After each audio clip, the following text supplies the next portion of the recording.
Hello, I am Devin Nickel. Who is Devin Nickel, and how do I work with him? I think it's a big question that I'm going to address. So growing up, I always thought I was unique, and then I took the Myers-Briggs test. I discovered that I was an INFJ, and INFJs take up about 1.5% of the population, so it is the most rare personality type of Myers-Briggs. Yeah. And so some other test scores. For the big five, extroversion 2.2, agreeableness 4.2, conscientiousness 3.9, stability 3.0, openness to experience 3.8, locus of control is 27, which is a moderate internal locus, which means that I take it to myself to accomplish my tasks and won't push the blame on anybody else in the group. And type A personality test, I got 32, which is a relatively low score for the type A personality test. My learning style, according to the learning styles test, was an auditory learner.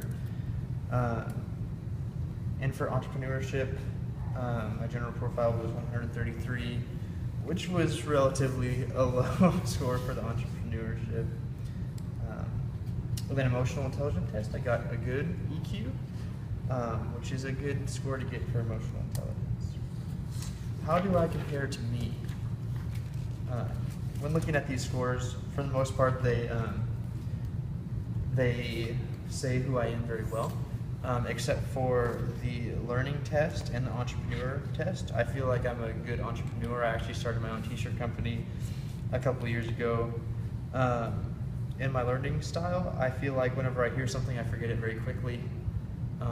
I think of myself as more of like a doer to learn. So like doing, hearing, seeing, feeling, you know.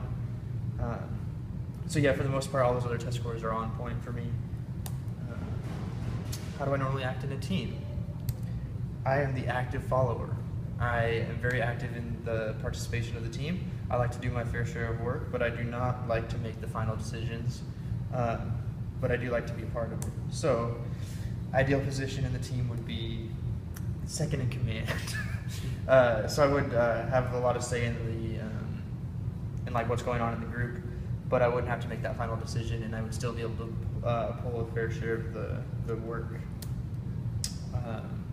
Previous team experiences, I worked as a marketing intern for a company called Copa Divino.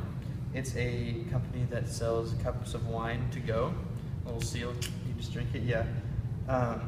And every Monday we would meet in a group, and we'd sit in a circle, and then one person would ask the person next to them, how are you feeling? What are you trying to get done, and who can help you? It was the least productive meetings I've ever had. We just was like, I'm feeling good. I'm trying to get this done, because nobody knew what each person needed to get done, because there's different departments and everything. So that wasn't the most productive, and they were like, we know this, we were trying to like figure out a way to do it better. And also worked as an information systems intern at a small hospital called Mid-Columbia Medical Center.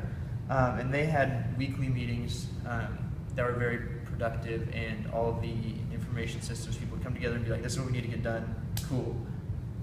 That's it. So I feel like that was the best way, or the best team experiences that I've experienced in the world.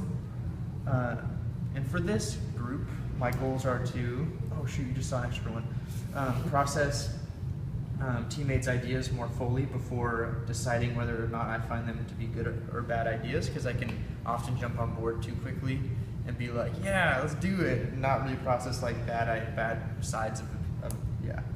And then not to take it personally when teammates don't like certain ideas, to just be like, you know, just kind of rub it off and be like,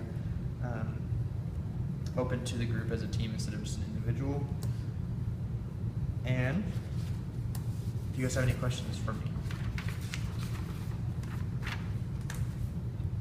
What results were your favorite from the tests? Good question.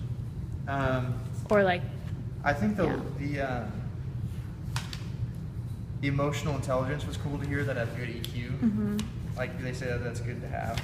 And locus of control, to know that I feel like I have control of what's going on, sort of. Cool.